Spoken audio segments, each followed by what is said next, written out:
Oğlaq bürcü insanları cəsur və cəsarətlidirlər. Bu insanların daxillərində ana və anaçılıq var əzizim. Ana və anaçılıq.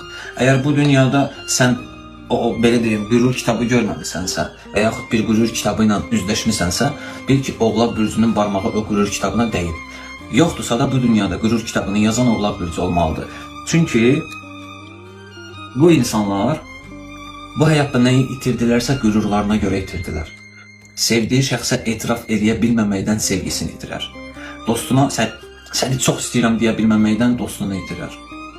Vəzifəyə qalxmaqdan ötəri kiməsə ağız açmalıdırsa o vəzifəni itirər. Böyüməkdən ötəri kimdənsə kömək lazımdırsa o köməyi deyə bilmədiyinə görə böyüməyini itirər. Başı kəsilib yerə düşərsə, başımı götürün yerinə qoyun deməməkdən ötəri başını itirər ya da özü götürər başını qoyar bir yerinə ki, belə burasını tuta gəzər, başa düşdün. Qürurun mənbəyidirlər. Yəni cəsur cəsarətlidən də əlavə çox xoşbəxt bir insan olurlar. Sənə verə biləcəkləri qayğı ilə sən qışda üstü açıq yata bilərsən, onun qayğısı səni isidəcək.